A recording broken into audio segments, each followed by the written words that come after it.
Hello, it's the Friday Talkie. Quite often lately I've been struggling to come up with topics to talk about on Friday Talkie, and today I've got loads.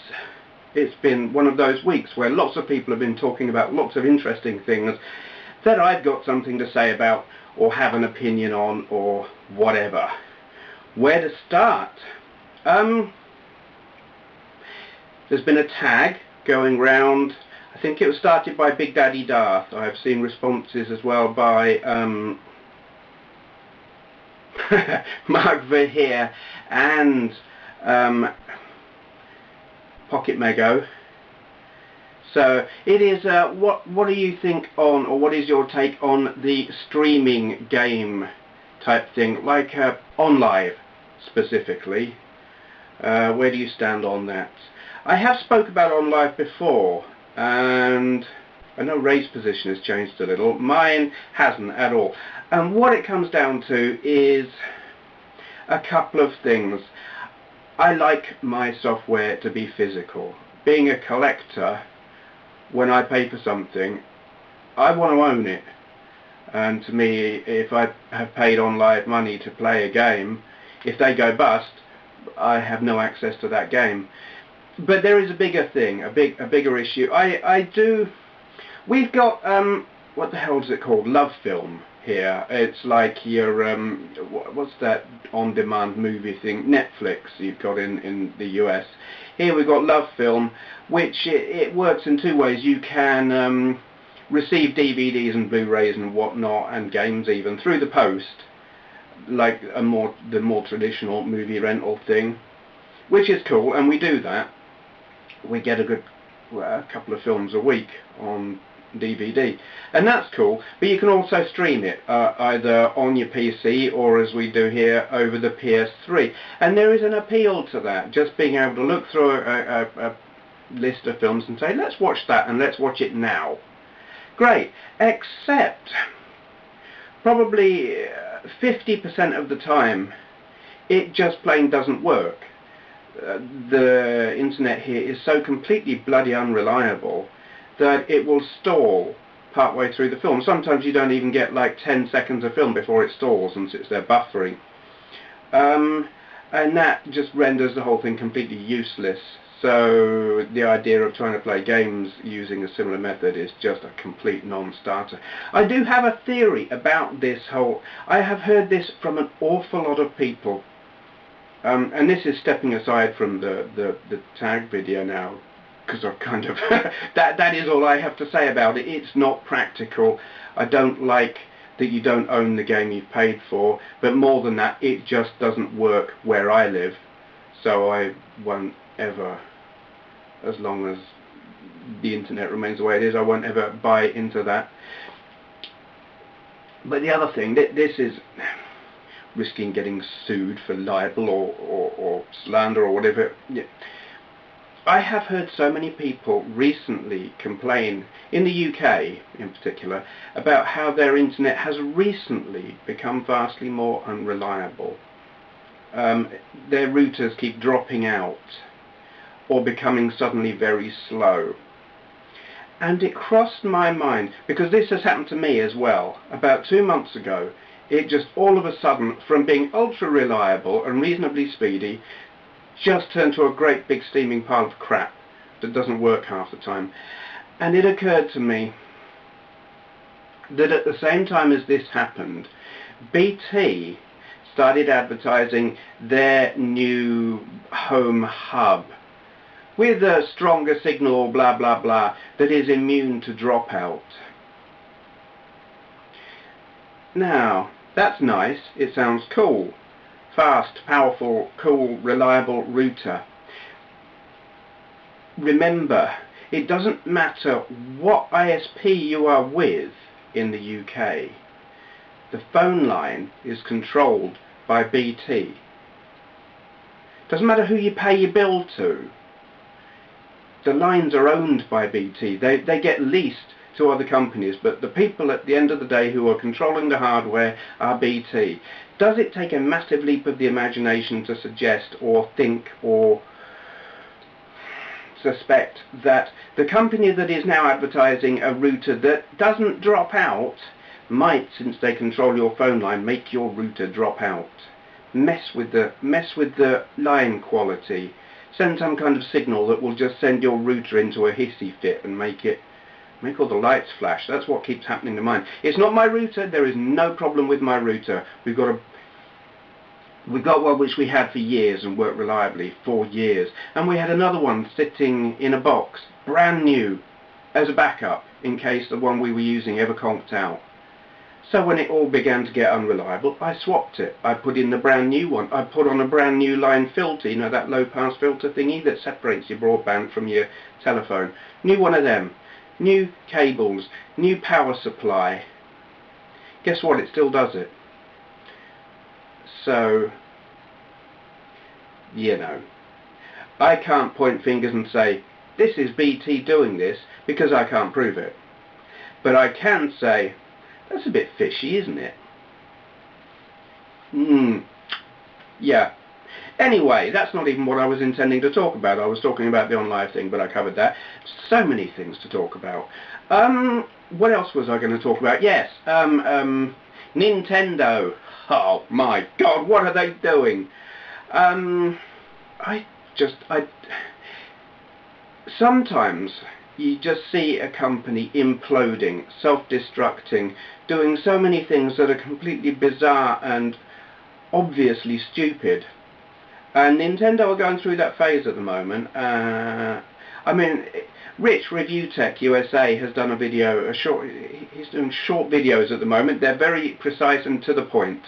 And he did one about the 3DS, I don't know if you follow the news on these kind of things, because it's new hardware and most of my audience are retro gamers, but I think your current gamers as well, a lot of you. Anyway, the 3DS, it's not been doing well, has it? Sales have not been great. Nintendo have been looking and thinking, oh, something's wrong here, what can we do? So, they have dropped the price of the 3DS. That seems to have helped.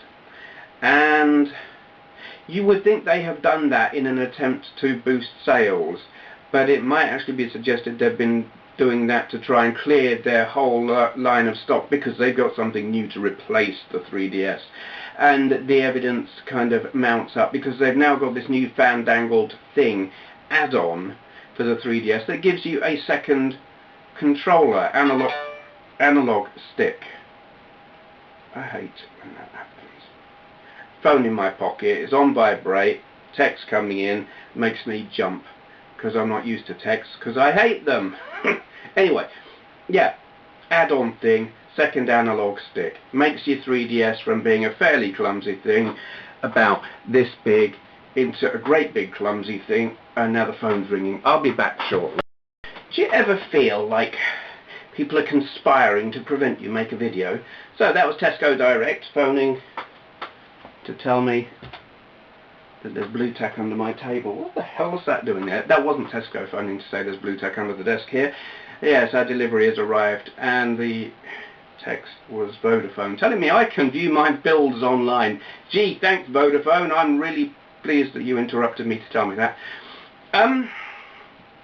Yeah, so Nintendo they've got this add-on thing that makes the 3DS into a big clumsy lump, so you can have a second analog stick. And you just know that after Christmas sometime, or maybe before, there's going to be a new 3DS with 2 analog sticks. So all those old 3DSs with only 1 analog stick, you will either have to add that big clumsy lump of an add-on to it, or it's going to be obsolete and useless.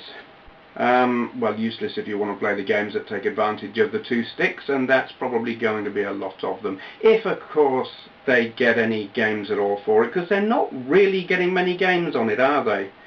There's the thing, really. Yeah, they needed the 2 sticks. It was stupid of them to not have 2 sticks. Everyone who bought a PSP was screaming, we want 2 sticks. So do Nintendo pay attention when they bring out a new system? No, they don't. Stupid. But the biggest problem is software.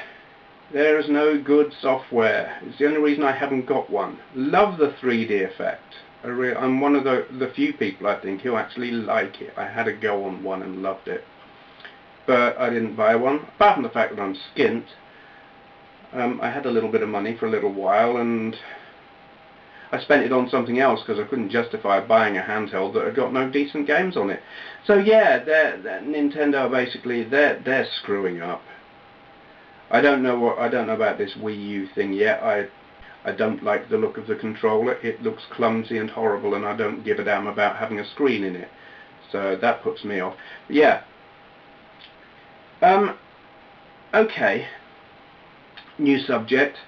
Alright, this one actually, I've ummed and ahed, and I'm not sure about even whether I wanted to talk about it or not. I believe that Trouble8385 will be talking about this one today or tonight or something, and he will probably be far more level-headed and reasonable about it, and intelligent about it. So that will be worth watching. Some of you will have seen perhaps the video that was made recently, and I believe has been taken down by Happy Console Gamer. He had a problem with his camera, very, very fancy, expensive camera, and it broke, and he couldn't afford the repairs. It was an expensive repair, so he asked for help, basically. I didn't see the video, I just heard about it, so I don't know exactly what was said. My attention was drawn to it by a troll who I'm very familiar with. If you think I didn't know who you were, you've got to be joking. You give yourself away every time. So anyway, what do I think about what Johnny did? I'm like, I don't know what I think about that. I mean, there's been opinions seem to be absolutely polarized. You know, that was an awful thing to do, to be asking viewers for money. You know, he's got a partnership, he's got a job. I assume he's got a job. I don't know. And some people were outraged, and others were like, no one's forcing you to donate. What's the problem? My view is, I don't know. I find the whole asking for help, financial help, when I see it, it makes me uncomfortable, but I wouldn't say any more than that. Do I donate? Never have yet. But here's the thing, and I think this is just from my own perspective. I don't know what his circumstances are, and who here can really say they know what his circumstances are. Could he make videos without that camera? Yeah, probably. Would theirs be as good? No, probably not. Does that matter? Don't know. Who am I to say? But we don't know how important that is. We can question it, but if we don't like it, well, just don't give any money. The thing, that is the thing. It is a choice. You know, you can either donate or not donate. You can sit there, and I understand when people sit and grumble about it a bit and say, that just ain't bloody right. I can understand how some people will not really like that, not like seeing it. Like I say, it makes me uncomfortable. But I'm not going to sit there and say, shouldn't do that. But I'll tell you what I really, really, really didn't like was the hate campaign. My God. And I suppose I shouldn't be surprised that it was the same old faces, multiple faces actually owned by the same person. Yeah, you who sent me the invite. Same faces. And they wonder why I refuse their friend requests on Facebook. Let me tell you, if I've blocked you on here, I ain't going to let you be a friend on there. But no, this is what really got me, the hate campaign. It was shocking. I don't get that. It's like, yeah, you see something on YouTube that you don't really like. Fine, don't watch. Don't donate. Maybe even have a bit of a grumble and say, you shouldn't be doing that. But, my God, the things that were being said and done. Gobsmacked. Absolutely. Hateful. Loathsome, horrible people. Fortunately, and this goes back to something that was said, and I think it was Trouble8385 who said it. The people with the big channels will say and do say the problem with the community is that there is too much backstabbing. And it was also observed that the ones who say that are the ones who aren't really down in getting involved. And, you know, they'll say, just rise above it and ignore it. And I sort of had to think about that, and it is to a degree true. You can, when you reach a certain level of popularity, number of subscribers, whatever, it is easier to ignore the trolling, because largely the trolls are small, and maybe 100 or 50 or 20 people will see what they say, and you're just like, it doesn't matter what they say. And it is easy when you're a big channel to just say, yeah, just ignore them. But I know from experience, having been there, we've all been there, but maybe people forget.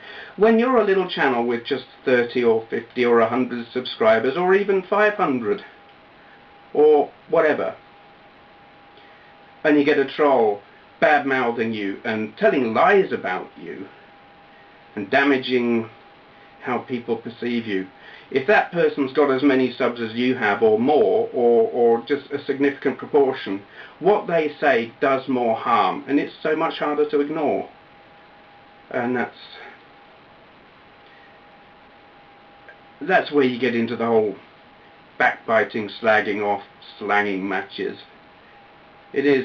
When you are down, I'm not going to say down here, because that just sounds wrong. When you're really that heavily involved in the community, and you haven't got that massive support base, if someone starts saying bad things about you, it is hard to ignore.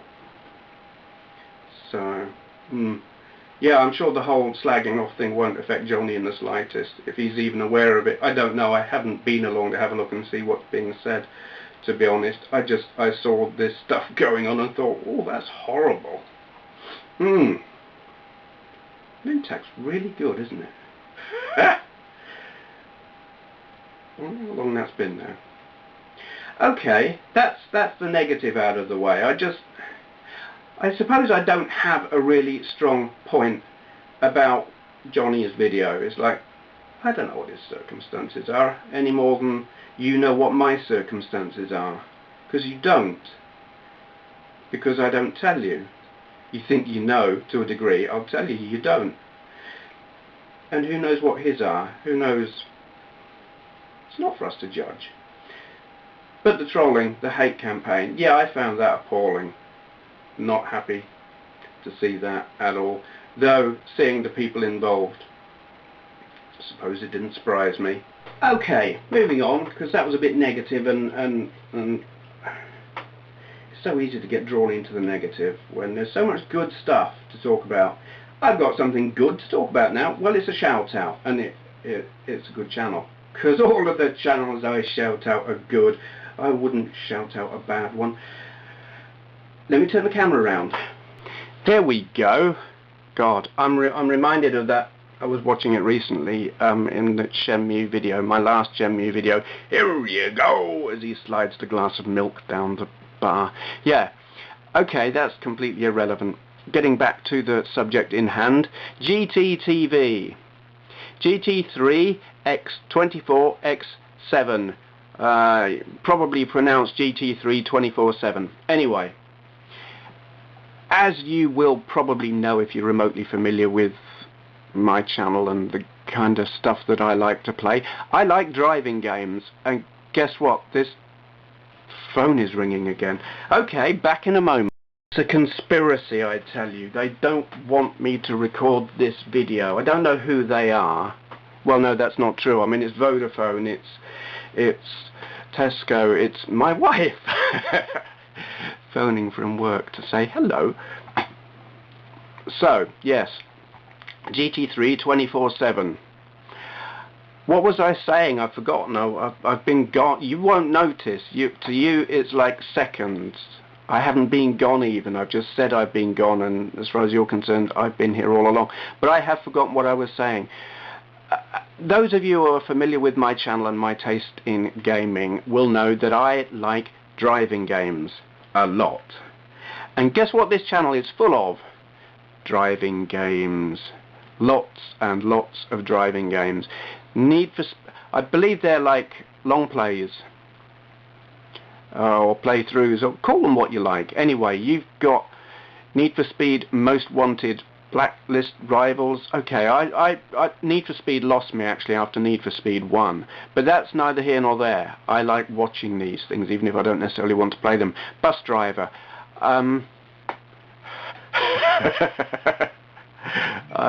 What can you say about it?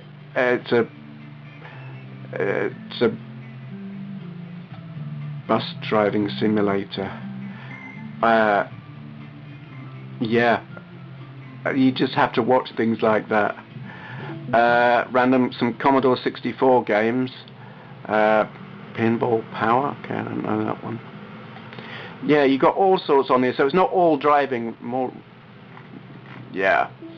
The Duel, Test Drive 2, Fatal Racing, Hydro Thunder, Stunts. That's a good one. Outrun 2006, Coast to Coast, Outrun, loads. You don't need me to go on. It's just lots and lots of driving games. No commentary that I'm aware of. If there is, I have missed any with commentary. But, oh my. I love this stuff.